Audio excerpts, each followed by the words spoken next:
안녕하세요. 반갑습니다. 오늘은 제 8과 그리스도의 탁월하심이란 제목으로 은혜를 나누겠는데요. 오래전에 한국에서 손님이 오셔서 스미소니언 박물관에 함께 가본 적이 있었습니다. 거기를 둘러보는데 온 우주를 축소하여 도면으로 그려놓은 그림이 있었습니다. 온 우주 안에 지구가 얼마나 큰가를 보았더니 제 손바닥 크기 정도밖에는 되지 않았습니다. 그리고 그 안에 미국이란 나라는 얼마나 작은지 정말 손가락 그 끝마디의 한 부분밖에는 되지 않았습니다.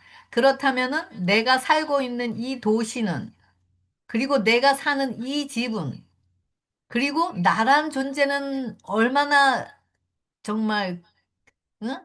얼마나 클까? 얼마만할까라는 생각을 하니까 정말 나란 존재는 존재라고도 표현할 수 없는 점 하나 찍어 넣은 크기밖에 안 되는 미물 같은 존재인 것을 보게 되었습니다. 그래서 온 이런 우주 안에 나란 존재가 정말 점 하나밖에는 안 되는데도 온 우주의 왕이시고 온 우주를 창조하시고 온 우주의 주인이신 하나님께서 이런 존재라고도 할 수 없는 미물이 되시기 위해서 신성의 옷을 벗으시고 낮고 낮은 우리의 인성의 옷을 입고 육신으로 이 땅에 오셨다라는 그 자체가 정말 신비 중에 신비이고 이해할 수 없는 비밀인 것을 보게 되었습니다. 그뿐 아니라 에덴에서 하나님과의 그 첫사랑이 그 죄로 인해서 갈라지면서 그 하나님과의 우리와의 그 첫사랑을 잊지 못하셔서 그 사랑의 관계를 다시 회복하시기 위해 자신이 친히 우리의 미물들의 사망을 감당하셨다라는 것이 또 신비 중에 신비인 것을 또 보게 되었습니다. 그리고 자신이 흘린 그 피에 믿음으로 우리의 더러움을 씻어 온전히 정결케 된 자신들 안에서 하나님의 장자로서 성령으로 잉태하게 하셨고 또 성령으로 이런 우리를 하나님의 자녀로 인쳐 주셨다라는 그 사실들 또 신비 중에 신비인 것을 또 생각하게 되었습니다. 그리고 믿는 우리를 위해 자신이 친히 만든 그 피의 사닥다리로 한 발 한 발 우리를 이끌어서 영원한 생명의 자리인 자신의 보좌의 옆에 앉히셨다라는 그 사실도 신비 중에 신비인 것을 생각하게 하셨습니다. 그리고 이 땅에 살지만 영, 예수님을 영접한 자들 안에서 스스로 있는 자의 바로 선물인 바로 행복, 기쁨, 치유, 형통 중에 자신인 바로 그 하늘의 풍성함을 누리면서 우리의 모든 필요의 답이 되시는 그 예수님 자신이 바로 우리의 신비 중에 신비인 것이고 우리의 바로 그 하나님이신 예수님이 바로 그 자신의 탁월하심을 드러내는 것임을 볼 수가 있었습니다. 이런 상상할 수 없는 신비 중에 신비이신 예수님의 은혜를 생각할 때 정말 우리 미물과 같은 우리 자신 정말 점 하나 찍어 그런 크기에만한 그런 미물을 우리가 그런 큰 은혜를 생각할 때 정말 저절로 머리가 숙여지고 우리 자신에게 정말 아무것도 할 말이 없는 자인 것을 드러내게 되는 바로 우리의 모습임을 또 생각하게 되었습니다. 그런데 우리는 여전히 이 땅 아래 것들만 바라보면서 하늘의 엄청난 신비의 축복보다 지금 당장 이 땅에서 우리 자신의 자존심을 세워주는 명성과 재물과 지식들과 우리 행위들의 풍요로움에 도취되어서 우리 자신의 탁월함을 자랑하고 우리 자신을 높이면서 은혜로 주신 그 엄청난 그 하늘의 풍요로움과 또 그 영원한 생명의 그 장자권을 우리가 누리지 못하고 야금야금 팔아먹는 우리들의 본질임을 보게 되었습니다. 우리의 자아와 이기심이 죽는 그 자리에서 예수님은 우리의 시작이 되십니다. 믿음으로 예수님이 우리 안에 사시면 우리는 하나님의 장자로서 하나님의 풍요로운 생명의 것들을 누리고 나누게 되는 것입니다. 그리고 우리는 하나님의 형상인 예수님을 드러내는 성전이 되는 것입니다. 회개와 순종과 믿음으로 우리 안에서 행하시는 그 예수님과 하나 될 때만이 이젠 다 이루었다. 하나 될 때, 이젠 다 이루었다 선포하실 때, 그때 우리는 예수님이 우리의 시작이 되는 것입니다. 그리고 피로 만든 그 생명의 자신의 피로 스스로 만든 그 생명의 사닥다리에 한 발 한 발 순종하면서 믿음으로 이끌림을 받을 때 그 영광의 하늘에 이르는 그 시점에서 또 그때도 다 이뤘다고 선포하실 때 예수님은 우리의 마지막 끝이 되실 것입니다. 그때까지 예수님은 결코 자신의 일들을 쉬지 않으시고 우리 안에서 끝까지 자신의 하나 자신인 하나님의 생명 형상을 드러내실 것입니다. 이런 모든 사실들을 우리가 생각할 때 정말 우리 그 하나님의 그런 위대하심과 하나님만을 우리의 경배자로 삼게 되고 그리고 믿음으로 이런 것들이 우리 안에 경험이 될 때 우리는 하나님 안에서 풍요로움을 누리게 될 것입니다. 오늘 교과 공부를 통해서 정말 이런 사실들이 우리 안에 믿음으로 경험이 되어지고 이 신비하고 이해할 수 없는 이 사랑의 탁월함이 정말 우리 안에서 그 예수님을 드러내시는 또 여러분과 제가 되길 바라면서 우리 하나님의 이해할 수 없는 그 사랑의 탁월함을 하나하나 살펴보도록 하겠습니다.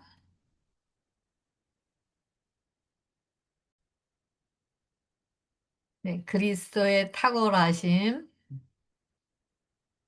기억절.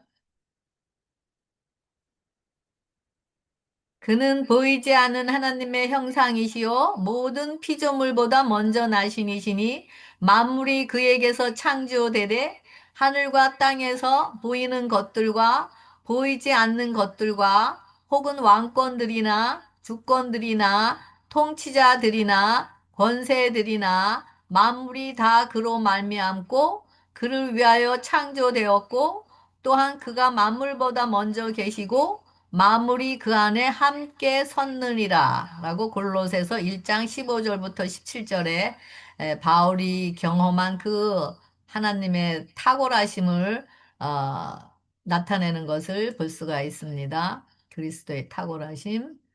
일요일 소지 보이지 않는 하나님의 형상. 창세기 1장 27절에 하나님이 자기 형상 곧 하나님의 형상대로 사람을 창조하시되 남자와 여자를 창조하시고라고 되어 있습니다. 그리고 창세기 5장 3절에는 아담이 130세에 자기 모양 곧 자기 형상과 같은 아들을 낳아 아들을 셋이라 하였고라고 되어 있습니다. 제가 있기 전에는 하나님이 자기 형상 곧 하나님의, 태초에 하나님께서 자기 형상 곧 하나님의 형상대로 사람을 창조하셨는데, 어, 창세기 6장 5절에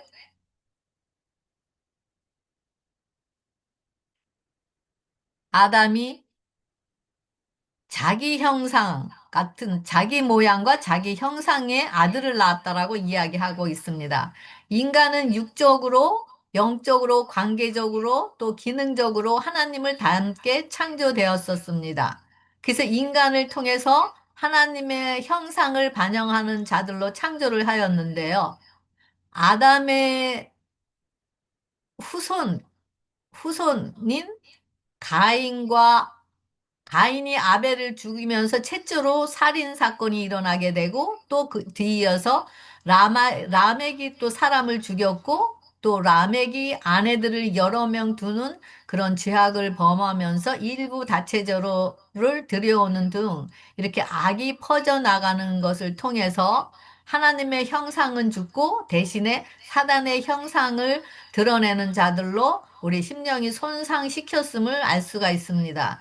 이것을 두고 바로 고린도전서 15장 49절에는 흙에 속한 자의 형상이라고 되어 있습니다.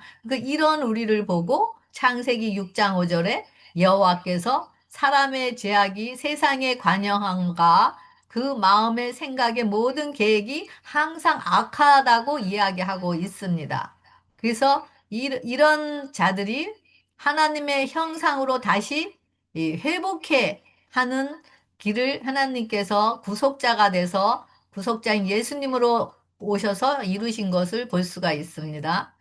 여기 보면은 그분을 개인의 구주로 받아들일 때 변화시키는 성령의 능력을 따라 그분의 의를 받아들임으로 우리는 그분과 같이 되었다. 그리스도의 형상이 점점 이루어지고 마침내는 그 형상이 전 인간을 사로잡는 것이다.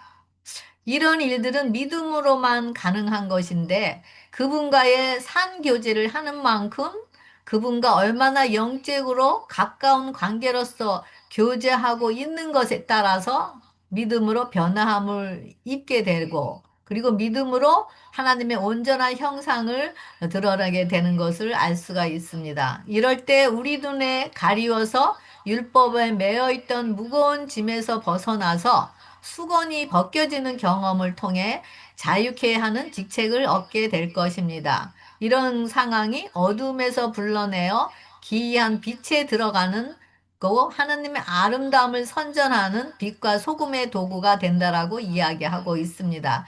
이럴 때 흙에 속한 자의 형상이 하늘에 속한 자의 형상을 잊게 되는 기적을 경험하게 되는 것임을 알 수 있습니다. 여기 보면 예수님만이 아버지를 드러내실 수 있는 유일한 분이시라고 되어 있습니다.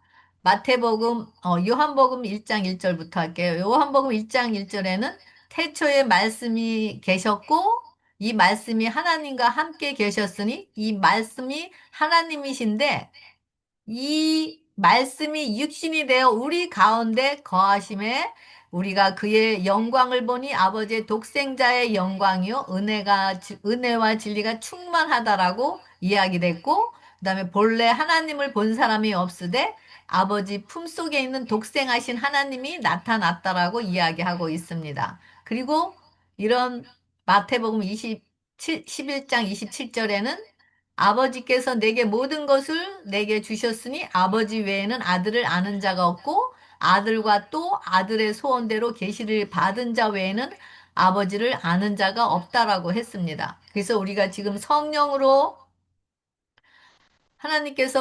하나님이 어떤 분신지를 생생하게 계시해 주실 때 그분이 늘 우리가 심령에 영접하면 그분이 말씀이 우리를 통해서 말씀이 육신이 되신 분을 드러내시고 하나님의 영광을 드러내는 것을 알 수가 있습니다.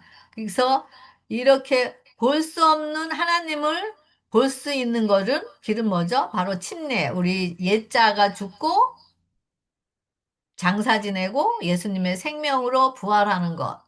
이럴 때 예수님께서도 침례를 받으시고 성령이 비둘기 같이 예수님 안에 임하시면서 예수님의 사역이 시작된 것 같이 그 시작되었고 그럴 때마다 예수님은 나는 스스로 아무것도 할 수 없다고 하시면서 예수님 안에 하나님께서 말씀하시는 대로 말씀하고 그리고 하나님께서 행하시는 대로 행하라고 하시는 대로 행한다고 하셨습니다. 그러면서 항상 예수님은 하나님을 드러내셨다는 것을 볼 수가 있습니다. 이렇게 하여 예수님을 통해서 하나님 안에 계신 하나님을, 아니 예수님을 통해서 예수님 안에 계신 하나님을 볼 수 있었던 것 같이 거듭난 우리 안에서도 성령으로 우리의 존재로 살아계시는 예수님, 즉, 말씀이 육신이 되신 예수님이 하시는 대로 순종하면서 예수님을 믿음으로 드러내는 것을 이야기하고 있는 것을 볼 수가 있습니다. 그러면서 예수님의 신성의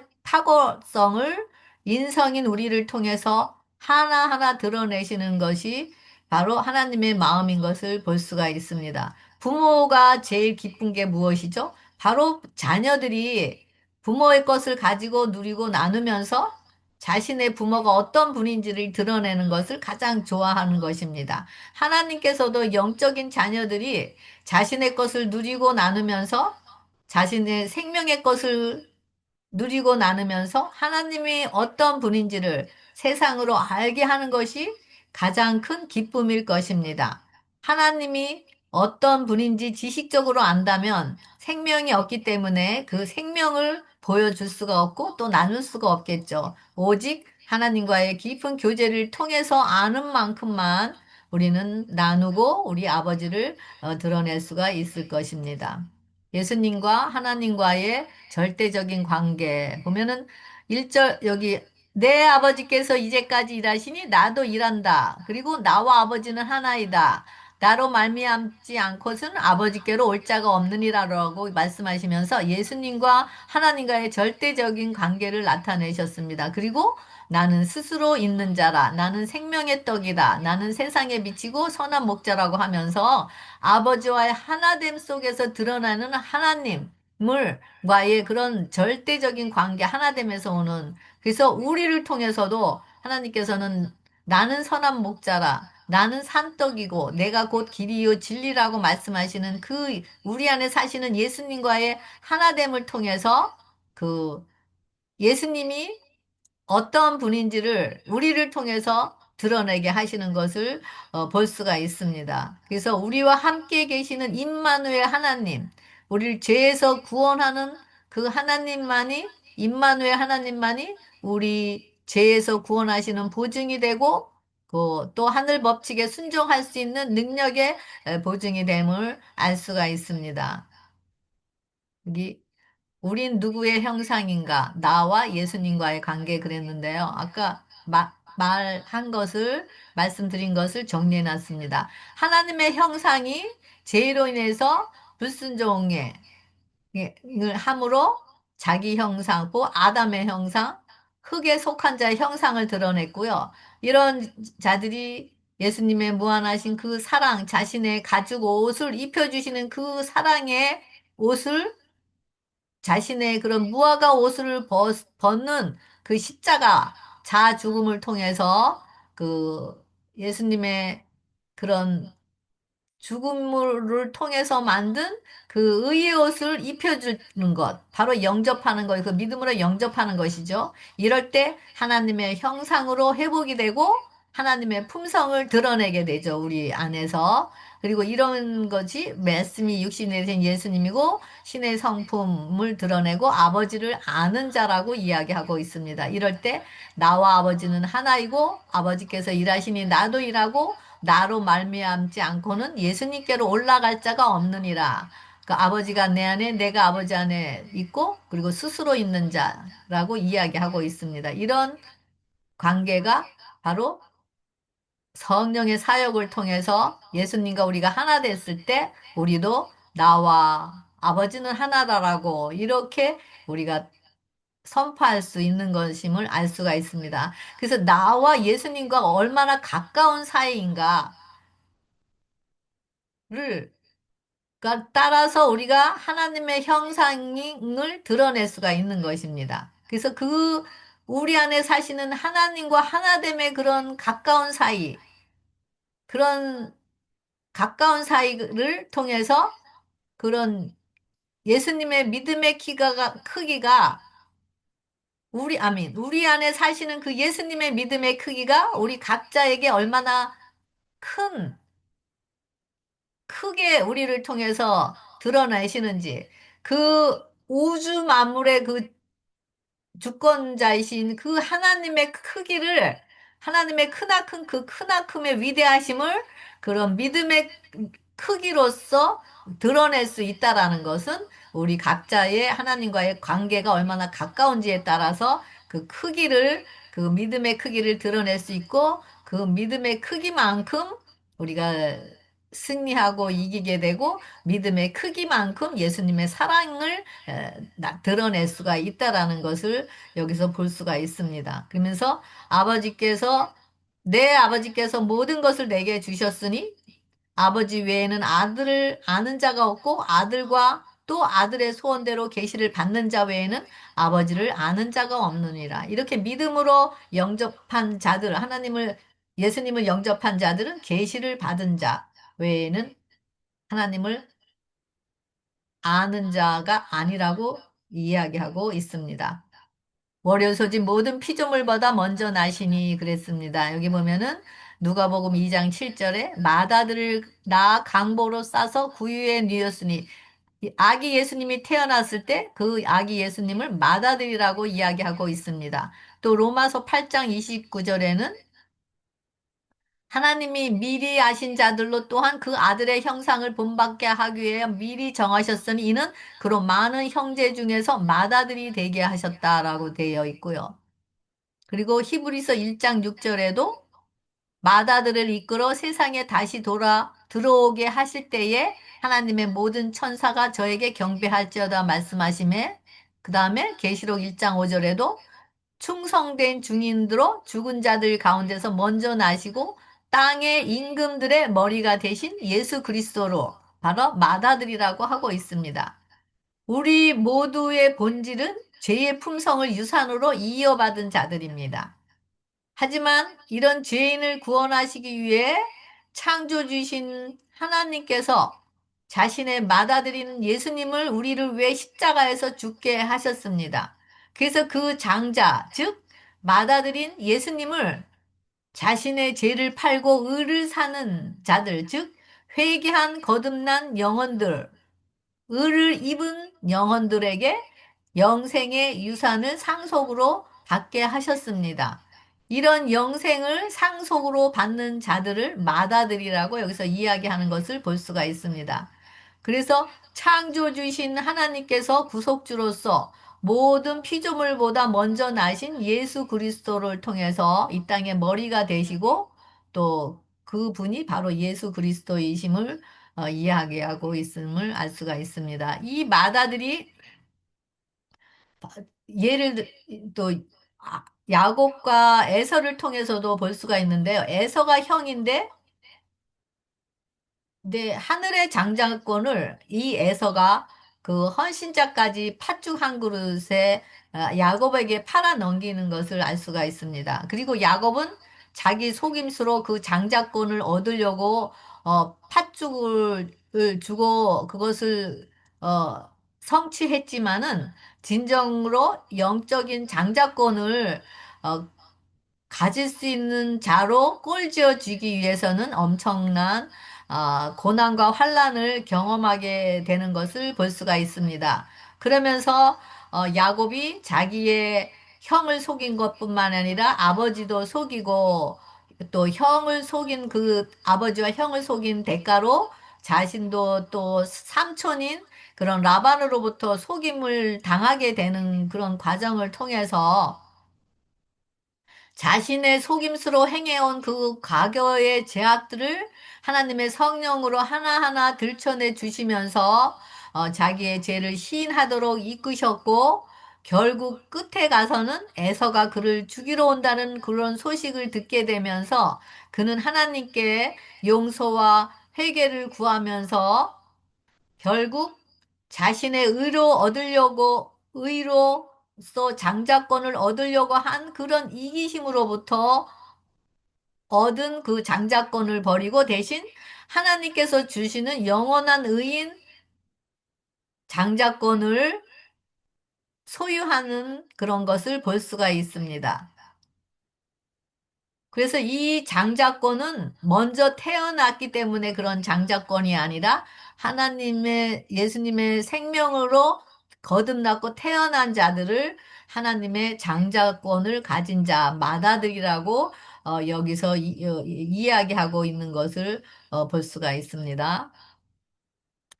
장자에게 주어진 선물은 뭐냐면은 율법에 순종하게 되고 영원한 생명이라고 이야기하고 있습니다. 하나님께서 이스라엘을 장자로 부르신 것은 그들을 모든 민족 가운데 구별하여 하나님의 율법을 맡기신 백성으로 삼으셨기 때문이다라고 되어 있고요.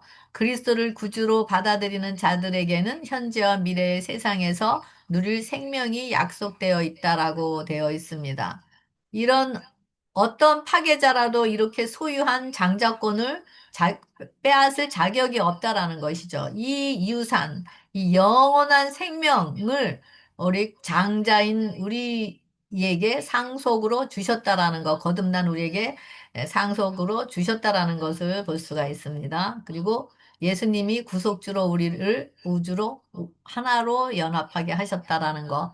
골로새서 1장 16절에 만물이 그에게 창조되되 하늘과 땅에서 보이는 것들과 보이지 않는 것들과 혹은 보좌들이나 주관자들이나 정사들이나 권세들이나 만물이 다 그로 말미암고 그를 위하여 창조되었고 또한 그가 만물보다 먼저 계시고 만물이 그 안에 함께 섰느니라.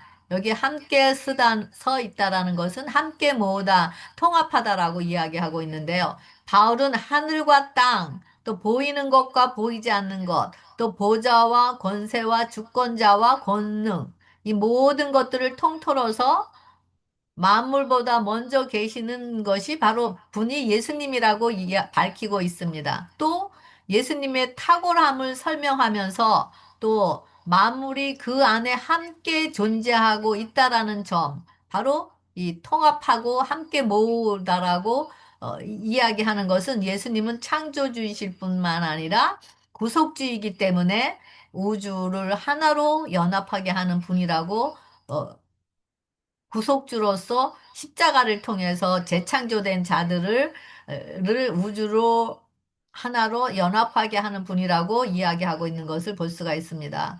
여기 하나님이 세상을 이처럼 사랑하사 독생자를 주셨으니 이는 저를 믿는 자마다 멸망치 않고라 그랬는데 우리는 여기 보면은 행하는 자가 아니라 믿는 자라고 했는데 우리는 열심히 행하면서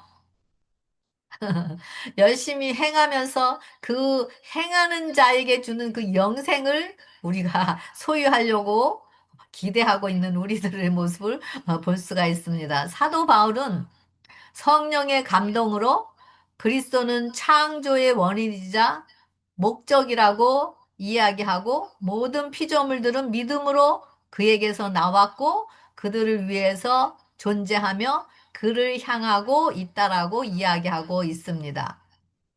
그래서 이렇게 온 우주를 붙들고 있고, 또 이렇게 성령에 감동되어 재창조된 자들을 붙들고 있는 그런 지치지 않는 손이 바로 우리를 붙들고 있는 금사슬로 하늘의 보좌에 묶어 있는 그 손이 바로 십자가에 못 박힌 손이라고 이야기하고 있습니다.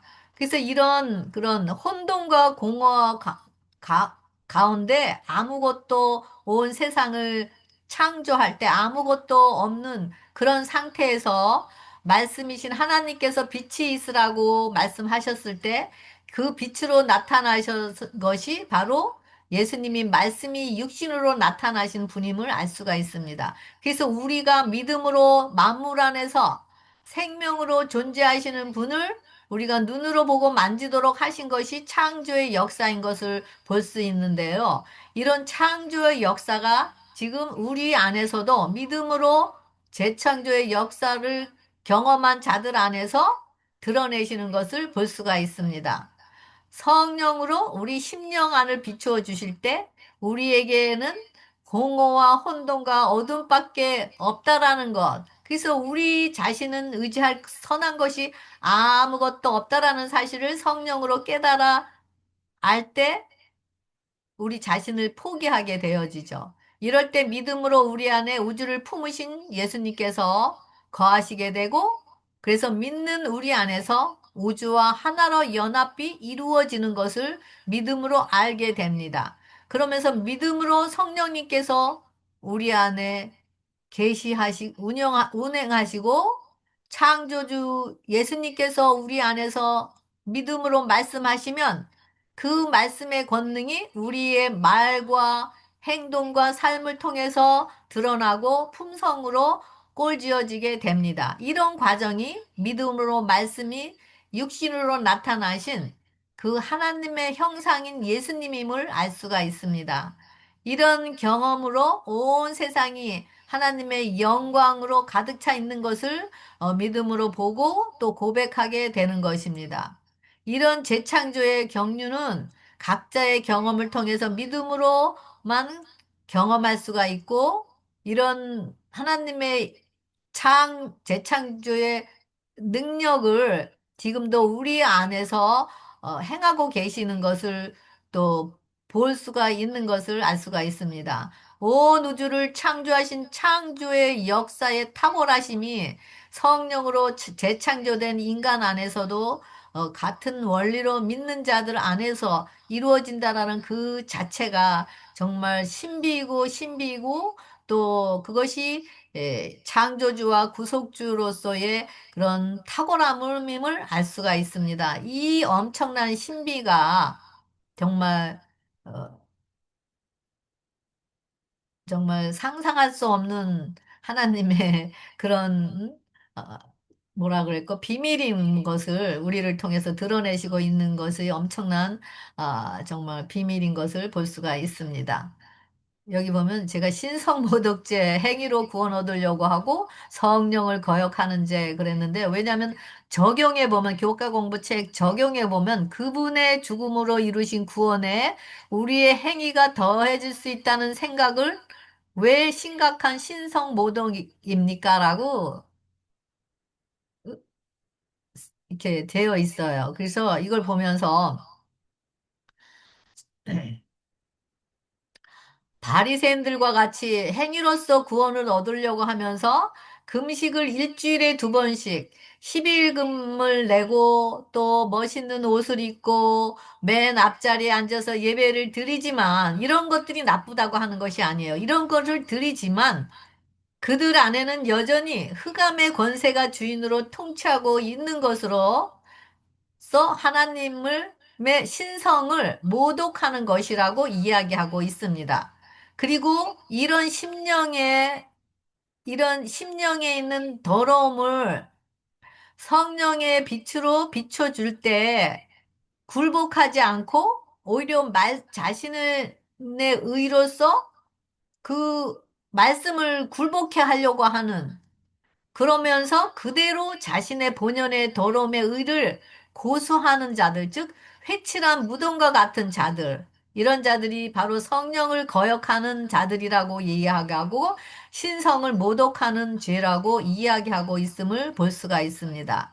결국엔 예수님께서 이런 자들은 행위로서 열심히 믿는 자들에게 영생을 주겠다고 하신 그 약속을 뒷전으로 하고 결국 서- 자신의 구원을 이루어 보려고 노력하면서 믿음 없이 죄의 사함의 용서를 경험하지 못하고 더러움을 그대로 보존한 채로 의를 이루어 보려고 노력하면 할수록 자신의 의만을 높이 쌓아가는 자들을 이야기하고 있는 것을 볼 수가 있습니다. 그러면서 결국 성령을 거절하고 하나님도 거절하고, 그러면서 하나님을 믿는다고 하나님을 찬양하고 하나님을 증거한다고 하지만 생명이 없는 쭉정이의 열매만 드러내는 바로 우리들의 본질의 모습임을 알 수가 있습니다. 그러면서 이런 우리가 죄는 버리지 않고 죄인들을 외면하고 죄인들을 버리면서 하나님의 그 사랑하는 자들을 모독하는 그런 신성의 모독을 행하는 우리의 모습이라고 이야기하고 있습니다. 하지만 이런 우리들을 끝끝내 포기하지 않으시고 이처럼 사랑하사 내가 독생자를 주었다라고 얘기하면서 회개하고 돌아오라고 우리의 심령의 문을 지금도 여전히 피 묻은 손과 발로 두드리시는 그 예수님을 우리가 영접한다면 그런 우리를 통해서도 이런 구원자로서 그런 예수님의 탁월함을 드러내게 되는 것을 볼 수가 있습니다. 화요소지, 몸, 교회, 머리. 에베소서 1장 22절에 만물을 그 발 아래 복종케 하고 그를 만물 안에 교회의 머리로 주셨다라고 했고 교회는 그의 몸이니 만물 안에 만물을 충만케 하는 자의 충만이라고 했습니다. 그리스도는 교회의 유일한 머리시라고 이야기하고 있습니다. 교회가 거듭난 자들 안에 성령으로 회개와 믿음을 통해서 재창조함을 입은 자들을 하나님의 교회라고 이야기한다 그랬잖아요. 그래서 이런 자들이 바로 교회의 이런 자들의 머리가 바로 그리스도가 되고 된다라고 이야기하고 있고 그다음에 우리는 그분의 신비한 몸의 지체들이라고 이야기하고 있습니다. 그래서 그리스도께서 이런 교회를 지금도 여전히 자신의 그런 생명의 피를 통해서 인도하고 계시고 보존하고 계시고 보호하고 계심을 알 수가 있습니다. 그리스도의 몸의 지체, 침례, 거듭난 자, 한 성령, 한 몸이라고 되어 있는데요. 고린도전서 12장 12절에 몸은 하나인데 많은 지체가 있고 몸의 지체가 많으나 한 몸인과 같이 그리스도도 그러하니라. 우리가 유대인이나 헬라인이나 종이나 자유자나 다 한 성령으로 침례를 받아 한 몸이 되었고 또 다 한 성령을 마시게 하셨느니라.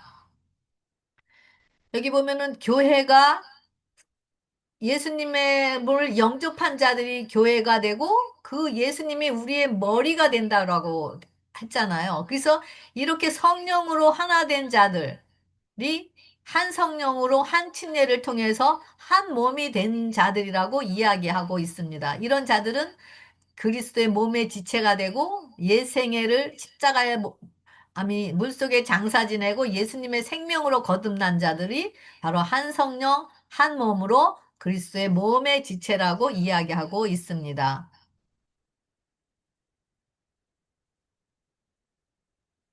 그래서 이런 고린도 전서 12장부터 보면은 바울은 교회를 몸으로 묘사하고 있고 머리 없이는 몸이 살 수 없는 것과 마찬가지로 몸의 한 부분을 잃거나 다치면 삶이 아주 어려워질 수 있다라는 것을 이야기하면서 거듭난 자들은 고난과 환란을 통해서 빈곤과 낮아짐의 처함을 경험하면서 그런 정말 낮아짐을 통해서 많은 그런 나와 같지 않은 그런 자들에게를 통해서 많은 은혜를 경험을 하게 되죠.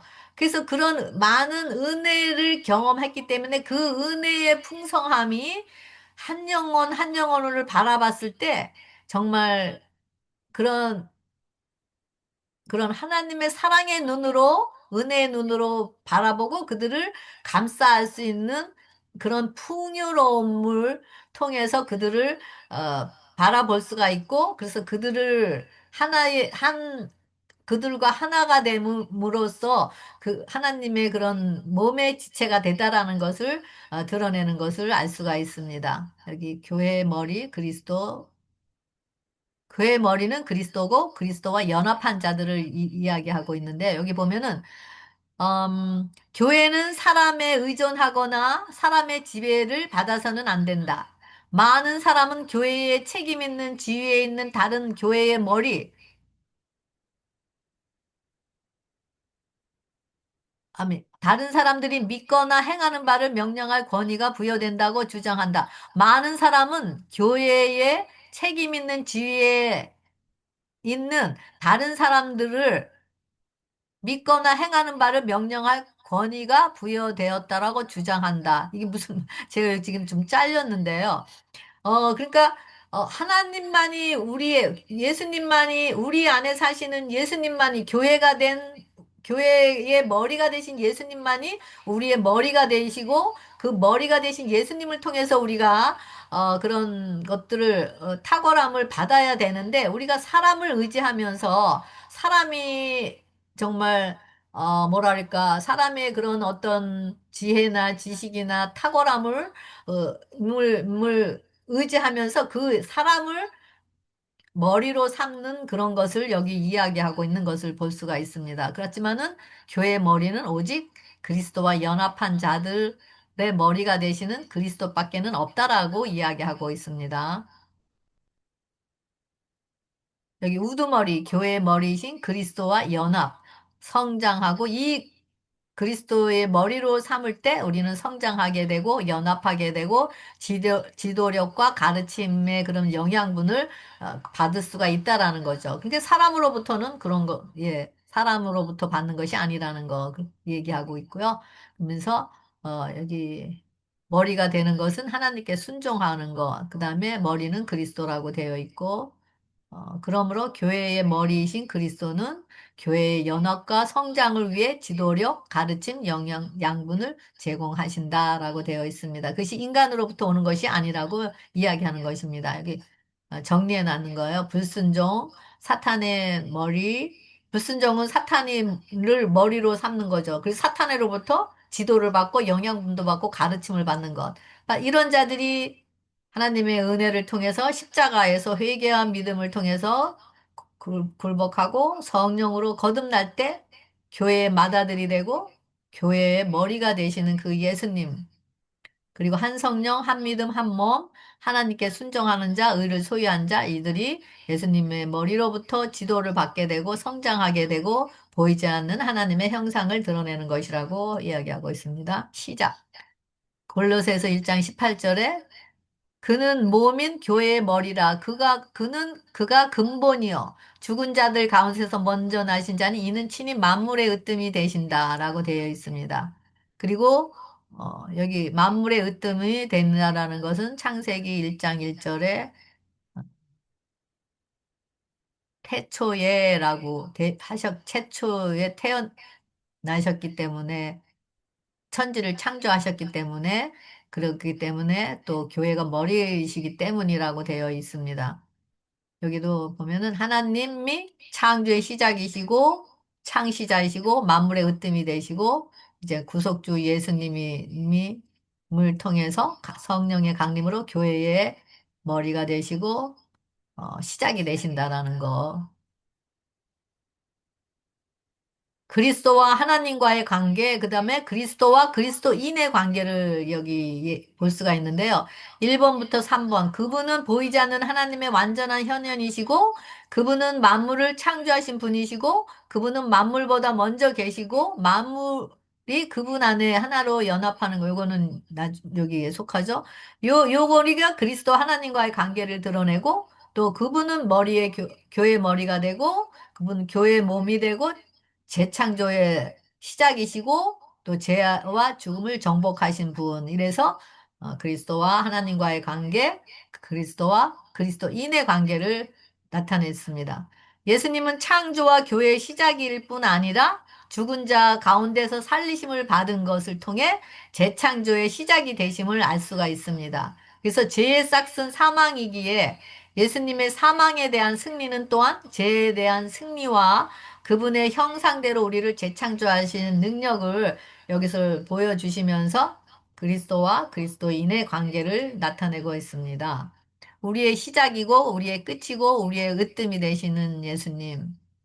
이른 비는 그리스도인 시대의 시작이다라고 되어 있어요. 그리고 회심해서 죄인이 화목 제물의 피로 하나님과 화평을 얻을 때 그리스도인의 삶은 이제 막 시작이 된 것이다라고 되어 있습니다. 이른비는 그리스도인의 시대의 시작. 회심에서 죄인이 화목제물의 피로 하나님과 화평을 얻을 때 그리스도인의 삶은 이제 막 시작이 된 것이다. 거듭난 자들 안에서 행하시는 그 예수님 때문에 시작이 이루어진 것이지 우리로부터의 시작이 아닌 것이죠. 여기 보면은. 그래서 여기 아담의 형상을 흑암의 권세, 사탄의 권세가 회개와 구속과 제사함을 통해서 이름비 성령이 강림하셔 우리 심령에. 그러면서 우리가 교회인 우리 안에 예수님이 탄생하는 것. 이것이 사랑의 아들의 나라로 옮겨진 것. 그래서 그분이 우리의 창조주가 되고 그분이 우리의 머리가 되고 그분이 교회인 우리의 시작이 되고 그분이 교회인 마지막이 되는 것. 이것이 하나님의 형상을 드러내는 것을 알 수가 있습니다. 그래서 여기 보면은 바로 예수님 안에 있는 자들.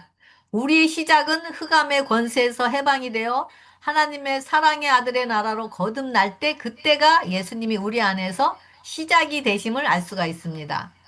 우리 안에 성령의 강림으로 교회인 은혜의 왕국 안에서 통치자인 예수님께서 행하심으로 그 근원으로 인해서 우리의 시작이 된다라는 것을 알 수가 있습니다. 성화도 예수님을 통해서 이끌리면서 예수님의 우리 안에서 완전한 사랑, 완전한 순종, 완전한 뜻에 대한 완전한 일치를 드러내면서 이루어 가시면서 예수님께서 우리 안에 마침이 되실 것입니다.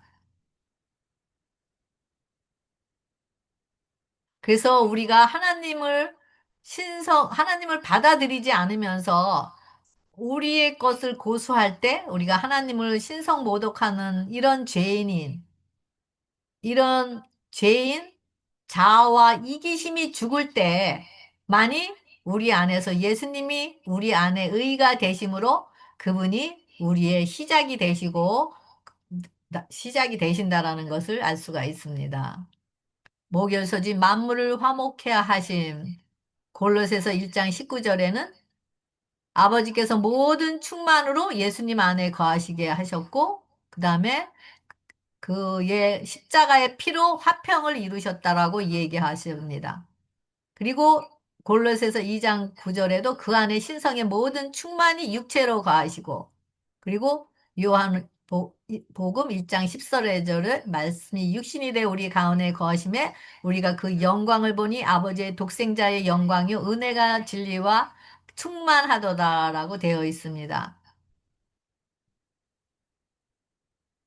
여기 이른비는 그리스도인의 시대의 시작, 즉 복음의 씨를 뿌리는 때에 주어졌는데 그것이 싹트고 뿌리 내리게 하기 위함이었다. 그때 교회는 은사들을 누렸다. 그리고 그 시대의 끝에 늦은 비가 부어져 하나님의 곡간을 위한 금빛, 추수를 있게 할 때 성령의 은사들은 그 모든 충만한 가운데 나타날 것이다.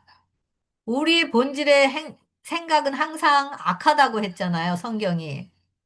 그리고 우리 자신을 볼 때도 솔직히 우리 자신이 너무 악한 것을 우리도 알 수가 있습니다. 왜냐하면 이 악함이 우리의 말과 행동을 통해서 드러나기 때문입니다.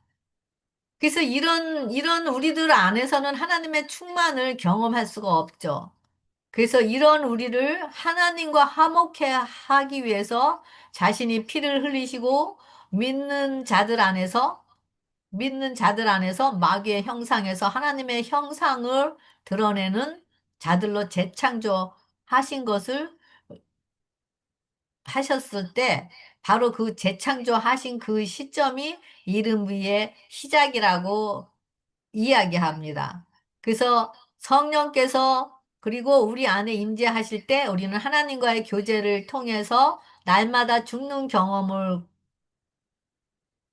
안에서 우리 자신의 생각과 감정과 정신을 맡기는 자들 안에서 성장을 이루어 가면서 늦은 비 같이 사랑의 능력이 충만히 우리 안에 부어질 때 우리 이런 충만함을 우리에게 부어 주시기 위한 것이 하나님의 마음이시고 또 이런 충만함은 기름 부음의 그런 권능을 통해서 복음이 땅끝까지 증거하면서 새 천사들 이 복음을 증거하는 그 새 천사들 안에서 역사하도록 하시는 그 충만함임을 볼 수가 있습니다. 이 충만함만이 우리를 통해서 흘러 넘쳐서 복음을 땅끝까지 증거할 수 있게끔 하는 능력이기 때문임을 알 수가 있습니다. 여기 야곱 하나님과의 씨름 화목을 이루고 자아 굴복. 갈라디아 2장 20절에 십자가에 못 박혔나니 그런즉 이제는 내가 산 것이 아니요 내 안에 그리스도께서 사신다. 그래서 하나님을 믿는 믿음 안에서 사시는데 사는 것이 우리의 삶이라고 이야기하고 로마서 3장 25절에 예수를 하나님이 그 피로 인하여 믿음으로 말미암는 화목 제물을 삼으셨다라는 거. 그래서 길이 참으시는 중에 죄를 간과하심으로 자신도 의롭고 우리를 통해서도 의로움을 나타내시게 하셨다라는 것. 자신의 자를 거룩한 산제사로 드려 하나님과 화목을 이루어가는 자들은 피로 하나님과 가까워진 자들임을 볼 수가 있습니다. 그래서 그들은 성령으로 충만 위에 충만으로 삶으로 성장하면서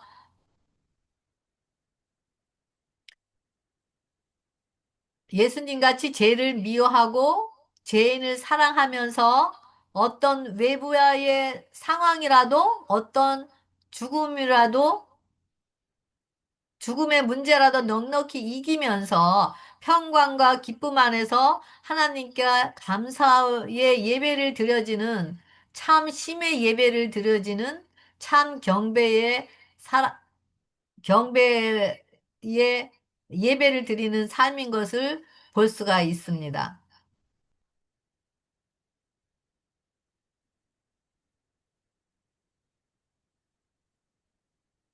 여기 화목해 하는 야곱이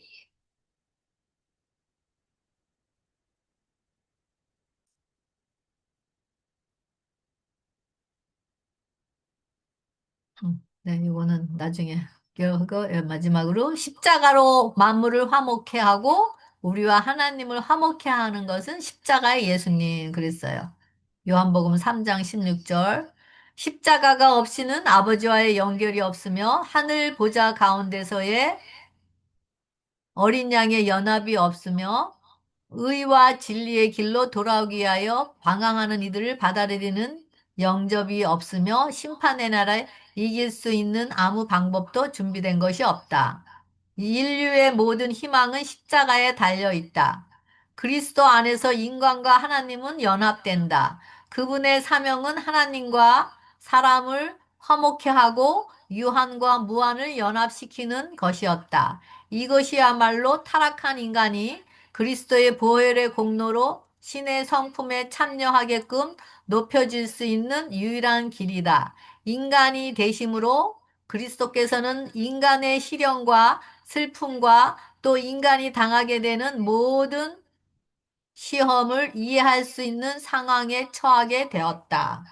예수님께서 인성으로 오셔서 우리의 죄를 맡기는 자들의 죄를 담당하시면서 한 발 한 발 우리로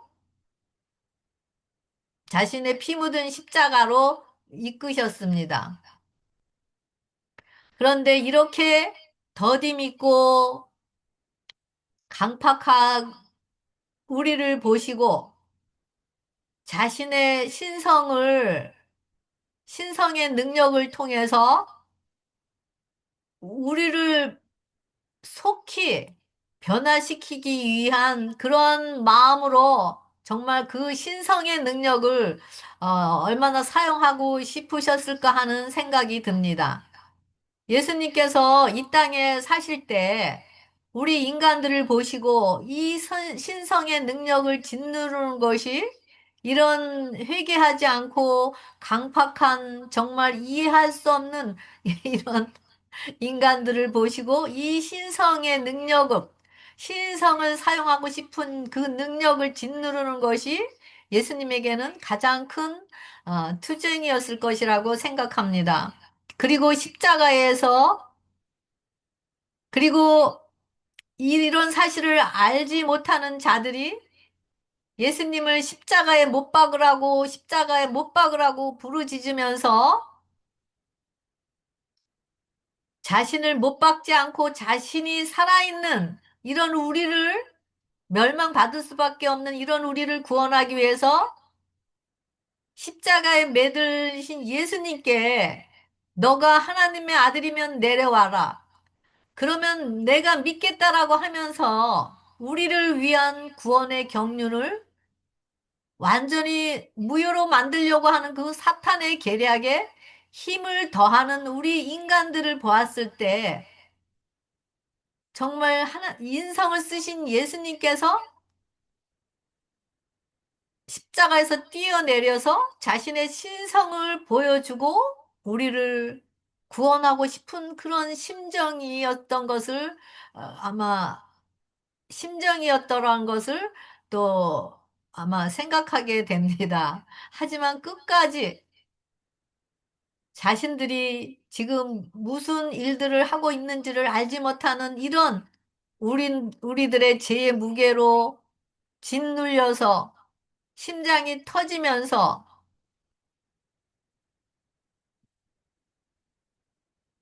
절규하시는 그 모습을 바라보시는 그 하나님의 마음, 그 예수님의 처참함을 바라보시는 그 하나님의 마음이 얼마나 아프셨을까를 우리의 영안의 눈이 조금만이라도 열려서 그 어떠한 사랑이기에 이 신비한 사랑이 우리 마음에 조금이라도 감동을 준다면 우리는 그날의 통곡과 애통으로 죄와 더러움을 씻는 그 샘이 우리 심령을 열리게 될 것이고 그 예수님을 영접하게 될 것입니다. 지금 우리 안에 그 이 어떠한 사랑이기에 그 어떠한 사랑임을 보여주시고 그 어떠한 사랑을 맛보게 하기 위해서 여전히 우리의 심령을 두드리고 계시는 그 예수님의 무한하신 그 사랑을 우리 명상하시면서 이런 사랑의 은혜가 우리 죄인을 얼마나 사랑하시고 죄는 미워하시는지를 보면서 그 죄인은 사랑하고 우리도 죄인을 아민 죄를 미워하고 죄인을 사랑하는 그런 마음이 우리의 마음이 되길 기도하고 바라면서 모든 말씀을 마치도록 하겠습니다. 감사합니다.